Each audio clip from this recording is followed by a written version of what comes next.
नमस्कार, मी पल्लवी पाटणकर. मनोवेदमध्ये आपल्या सगळ्यांचं खूप स्वागत आहे. मनोवेदमध्ये मनाशी संबंधित असणाऱ्या सगळ्या प्रश्नांवर चर्चा केली जाते. जर तुम्हाला या विषयांमध्ये आवड असेल, रुची असेल, मदतीची गरज असेल तर चॅनलला नक्की सबस्क्राईब करा. चॅनलवर रोज एक शॉर्ट येतो, आठवड्यातून 4 व्हिडिओज येत असतात आणि प्रत्येक व्हिडिओमध्ये आपण पॉझिटिव्ह थिंकिंगबद्दल बोलतो. सकारात्मक विचार कसे करायचे, निगेटिव्ह थॉट्सना कसं दूर पळवून लावायचं किंवा चांगले विचार करण्यासाठी अजून कोणत्या कोणत्या गोष्टी आपण करू शकतो, रोजच्या आयुष्यामध्ये काय बदल करू शकतो, नातेसंबंध कसे सुधारायचे, असे बरेच विषय आहेत वेगवेगळे. आपण आत्तापर्यंतचे व्हिडिओज जे दिलेले आहेत, जे केलेले आहेत, त्याच्या सगळ्या लिंक्स ज्या आहेत त्या डिस्क्रिप्शन बॉक्समध्ये तुम्हाला मिळतात. त्याच्यामध्ये स्ट्रेस मॅनेजमेंट आहे, अँगर मॅनेजमेंट आहे, रिलॅक्सेशन टेक्निक्स आहेत वेगवेगळे, कृतज्ञतेची भावना, ग्रॅटिट्यूड कसं व्यक्त करायचा, जर्नलिंग कसं करायचं, नेगेटिव्ह थॉट्सवरती बरेच वेगवेगळे व्हिडिओज आहेत, नेगेटिव्ह थॉट्सचे प्रकार आहेत, असे खूप सारे वेगवेगळे गोष्टी आहेत ज्याचा तुम्हाला उपयोग होऊ शकतो. तर ते तुम्ही आवर्जून बघा. आज आपण जे बोलणार आहोत, आपला विषय जो आहे तो भांडणं कशी टाळायची, कारण हा खूप महत्त्वाचा भाग आहे नात्यामध्ये. कोणत्याही नात्यामध्ये दोन माणसं जेव्हा संवाद साधतात, त्या संवादाचा विसंवाद केव्हा व्हायला लागतो आणि त्याचं भांडणामध्ये रूपांतर व्हायला लागतं, तर ते होऊ नये, ते झाल्यानंतर ते सावरण्यापेक्षा ते होऊ नये ह्याच्यासाठी आपण काय करू शकतो, ह्या गोष्टीबद्दल आपण आज बोलणार आहोत. काही 6 महत्त्वाचे मुद्दे जे मला वाटतात ते मी आज इथे स्पष्ट करते, शेअर करते आहे. आणि त्याचा जर आपण अवलंब करायला शिकलो किंवा रोज आपण त्या गोष्टी स्वतःला आठवण करून द्यायला लागलो, त्या आत्मसात केल्या आपण, त्या आपल्या आचरणात आणल्या, वागण्यामध्ये आणण्याचा प्रयत्न आपण केला, तर आपण बऱ्याच प्रमाणामध्ये आपण ही भांडणं टाळू शकू किंवा जे वाद आहेत किंवा जे अगदी कटकटीचं रूप ज्याला येतं ते येणार नाही. तर आपण एक एक मुद्दा इथे डिस्कस करूयात. भांडणाचं सगळ्यात पहिलं आणि मुख्य कारण हे असतं की संवाद दोघांनाही एकमेकांशी साधता येत नाही आहे. प्रत्येक जणाला आपलीच बाजू मांडायची आहे आणि ती बाजू मांडण्यासाठी ती व्यक्ती जे शब्द वापरते, ते शब्द कुठले वापरते, ते शब्दांचे जे वाक्याची जी रचना आहे ती कशी केलेली आहे, कुठल्या पद्धतीने ते बोललं जातं, ते बोलताना आवाजाचा टोन कसा आहे, डोळ्यातले भाव कसे आहेत आणि देहबोली ज्याला बॉडी लँग्वेज आपण म्हणतो ते कसं आहे, ह्या सगळ्याच गोष्टी खूप जास्त मॅटर करतात. ह्याच्या व्यतिरिक्त आणखीन महत्त्वाचं काय असतं की तुम्ही समोरच्याला दोष देताय का तुमचं म्हणणं मांडण्याचा प्रयत्न करताय, हाही भाग महत्त्वाचा आहे. तुम्हाला काही गोष्टी पटत नाही आहेत किंवा आवडत नाही आहेत हे सांगणं वेगळं, आणि तुमच्या त्रासाला समोरचा माणूस कसा जबाबदार आहे आणि त्याच्यामुळे तुमचं कसं नुकसान होतं आहे किंवा तुम्हाला कसा त्रास होतो आहे, इथे ब्लेमिंग जे असतं ते जास्त प्रमाणामध्ये असतं. आणि अशा पद्धतीचा जो संवाद असतो तो जास्तीत जास्त भांडणांना आमंत्रण देत असतो.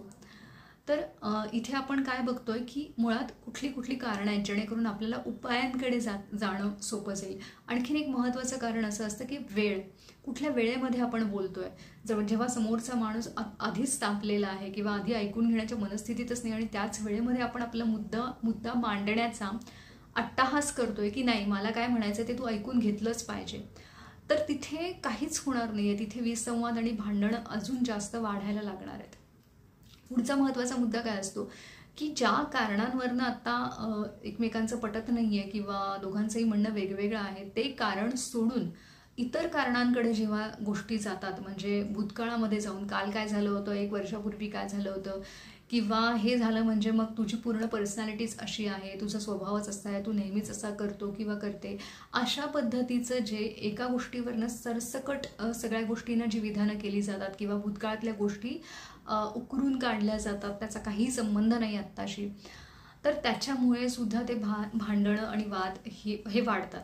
तर मग आपल्याला जेव्हा आपण म्हणतो की काय करायचे, आपल्याला टाळायचे कशी आहेत हे वाद आणि भांडणं, त्याच्यासाठी या सगळ्याच मुद्द्यांवरती आपण प्रकाश टाकूयात एक एक करून. तर सगळ्यात पहिला मुद्दा हा आहे की आपल्याला ना रिस्पॉन्स आणि रिॲक्शन यातला फरक करायला शिकायचं आहे. रिस्पॉन्स म्हणजे आपल्याला समोरच्या माणसाला प्रतिसाद देणं, त्याच्या भावना समजून घेऊन, त्याला काय वाटतंय हे समजून घेऊन, त्याचं म्हणणं जे आहे ते समजून घेऊन त्या म्हणण्याला प्रतिसाद देणं किंवा त्याच्यावर आपल्याला काय वाटतं हे सांगणं, ह्याला आपण रिस्पॉन्स म्हणतो. रिॲक्शन म्हणजे काय की पटकन कुठलाही क्षणार्धात कुठलाही विचार न करता, पुढचा मागचा विचार न करता तोंडात येईल ते शब्द भावनेच्या भरामध्ये आवेशामध्ये बोलून टाकणं, कुठलाही विचार न करता, परिणामांचा विचार न करता, समोरच्या माणसाला काय वाटू शकतं ह्याचाही विचार न करता तोंडात येईल ते पटकन बोलून दाखवणं आणि स्वतःचा मुद्दा हवा तसा हव्या त्या पद्धतीने मांडणं, हे झाली रिॲक्शन. आता रिॲक्शन करण्यासाठी मेहनत लागत नाही, कारण तुम्हाला पटकन जे वाटतं त्या क्षणी जी इमोशन असते ती तुम्ही लगेच त्या भावनेच्या भरात बोलता. पण रिस्पॉन्ससाठी आपल्याला मेहनत लागते. म्हणजे काय, रिस्पॉन्ससाठी विचार करावा लागतो की आज मला काय बोलायचं आहे नक्की, माझा मुद्दा काय आहे, माझं म्हणणं काय आहे आणि मला कुठल्या पद्धतीने ते मांडायचं आहे समोरच्याला त्रास न होता किंवा त्याला न दुखावता, न त्रास करता. हा झाला रिस्पॉन्स. तर आपण त्याची प्रॅक्टिस आपण केली पाहिजे. जर आपल्याला सवय नाही आहे या गोष्टींची तर आपण रिस्पॉन्स कसा द्यायचा ह्याचे थोडा विचार करून की ज्या ज्या गोष्टींवरनं वाद होत आहेत, भांडणं होत आहेत पुन्हा पुन्हा, ते वादाचे मुद्दे आपल्याला जर माहिती आहेत तर पुन्हा तो प्रसंग आला, ती गोष्ट घडताना त्याच्या आधी आपण काय करू शकतो, कशा पद्धतीने बोलू शकतो, रिॲक्ट न होता पटकन काहीही अपशब्द किंवा काहीही मनात आलं आणि बोललं अशा परिस्थितीमध्ये न जाता. तर हा एक पहिला सगळ्यात महत्त्वाचा मुद्दा आपल्याला आवर्जून कटाक्षाने पाळायचा आहे. दुसरा मुद्दा आपला आहे वेळ. वेळ खूपदा चुकते की ह्याच वेळेला मला बोलायचं आहे आणि समोरच्याला माझं म्हणणं कसं तरी माझ्या मनातलं सगळं भारंभार म्हणजे बाहेर आलं पाहिजे ते. तर ते तसं उपयोगाचं नाही आहे, कारण तुम्ही मनातलं सगळं जेव्हा बाहेर काढता तेव्हा ते सगळंच तुम्हाला म्हणायचं असतं असं नाही आहे. खूपदा भावनेच्या भरामध्ये काही गोष्टी मनात नसताना, इच्छा नसतानाही त्या बोलल्या जातात. का तर फक्त स्वतःचा अहम, इगो जपण्यासाठी की मी पण काही कमी नाही आहे, मला पण बोलता येतं, मग मी पण सहन करणार नाही, अशा काहीतरी त्या डोक्यामध्ये कॉन्सेप्ट्स बसवलेले असतात आपण. आणि मग आपण वेळ चुकते बऱ्याचदा की ज्या वेळेमध्ये समोरचा माणूस ऐकून घेण्याच्या मनस्थितीत नाही आहे किंवा त्याचा मूड काहीतरी वेगळा आहे आणि त्याच परिस्थितीमध्ये आपण आपलं म्हणणं मांडण्याचा प्रयत्न करतोय, तो जो अट्टाहास आहे आपला. तर ती वेळ आपण बघितली पाहिजे की समोरचाची ऐकून घेण्याची मनस्थिती आहे का. ठीक आहे. पुढचा मुद्दा आपला आहे की ज्याच्यावरती मी एक वेगळा व्हिडिओ पण बनवला आहे, आय स्टेटमेंट्स या नावाने. आय स्टेटमेंट्स म्हणजे मला दुःख वाटतं, मला राग येतो, मला त्रास होतो, मला माझी चिडचिड होते, मला चिंता वाटते, मला काळजी वाटते. तर मी पासून सुरू होणारी वाक्य जेव्हा आपण वापरतो तेव्हा त्याच्यामध्ये ना आपण आपल्या भावना व्यक्त करतोय. तुझ्यामुळे झालं, तू असं वागलास, तू अशी वागलीस, त्याच्यामुळे मला त्रास होतोय, इथे ब्लेमिंग होतं. आता हे वाटतं तितकं सोपं नाही आहे, कारण ह्याची ना आपल्याला सवय नसते. त्यामुळे ती सवय आपल्याला करून घ्यायची आहे. अगदी आवर्जून रोज 5 मिनटं जरी काढले ना आपण की आय स्टेटमेंट्स मला वापरायचे आहेत. अमुक अमुक प्रसंगामध्ये मला समोरच्याशी बोलताना जरी त्याचं आणि माझं मत वेगळं असलं तरी मला माझं मत मांडण्यासाठी मला आय स्टेटमेंट्सचा वापर करायचा आहे. मी स्वतःपासून सुरुवात करणार आहे. समोरच्या माणसाला कुठलाही त्याच्यामध्ये ब्लेमिंग होत नाही, अटॅक केल्यासारखं वाटत नाही, त्याला दोषी ठरवल्यासारखं वाटत नाही. तुम्ही तुमच्या भावना व्यक्त करू शकता अगदी शांतपणे आणि त्याच्यामध्ये वाद होण्याची शक्यताच राहत नाही. पुढचा मुद्दा जो आहे शब्दांचा वापर.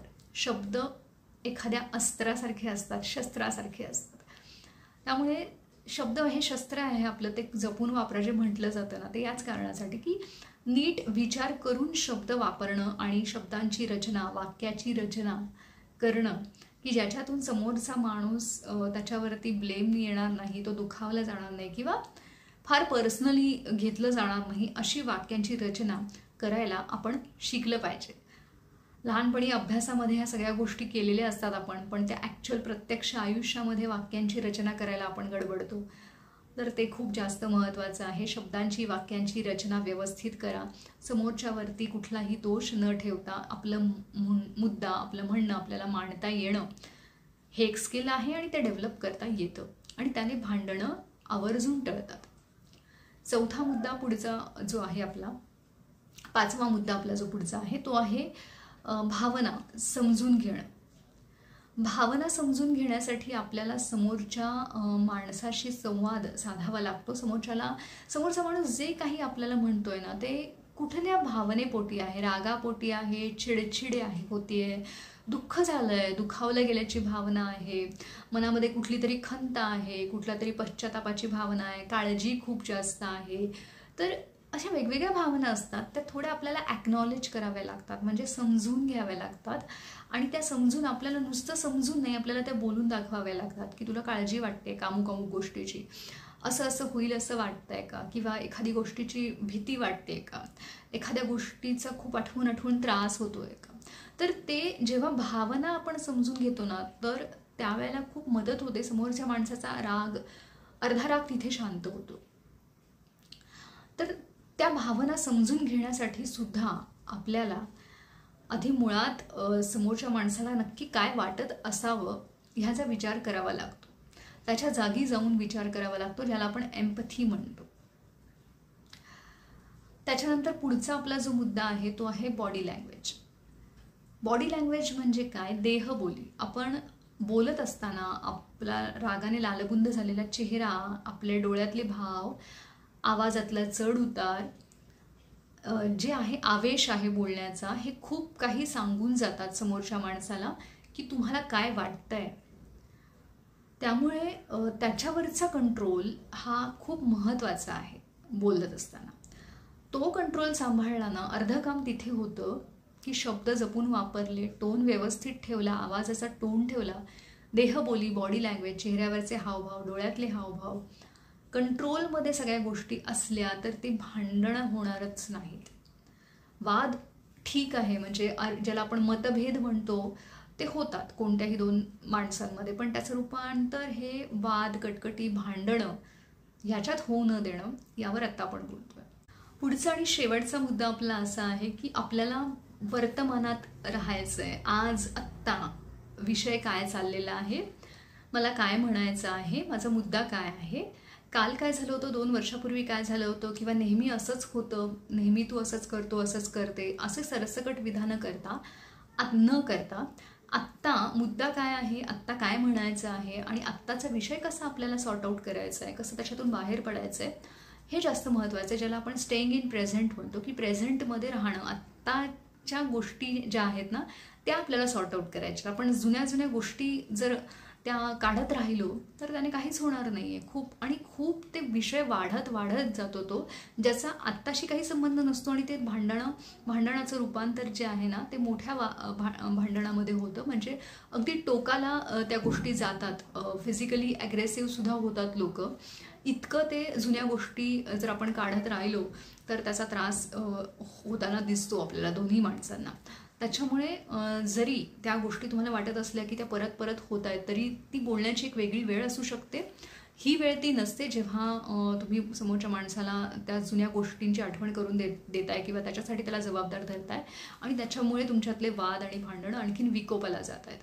त्यामुळे हे जे आपण आता 6 मुद्दे जे बोललो ते खूप जास्त महत्त्वाचे आहेत. त्याच्यावरती लक्ष केंद्रित करा, त्याच्यामध्ये बदल करण्याचा प्रयत्न करा, जेणेकरून वाद, भांडणं आपल्याला बऱ्याच अंशी टाळता येतील किंवा ती होणारच नाहीत. व्हिडिओ आवडला असेल तर लाईक करा, जास्तीत जास्त लोकांपर्यंत ही माहिती पोहोचू देत, शेअर करत राहा, आणि अशाच वेगवेगळ्या व्हिडिओसाठी चॅनलला सबस्क्राईब करा. धन्यवाद.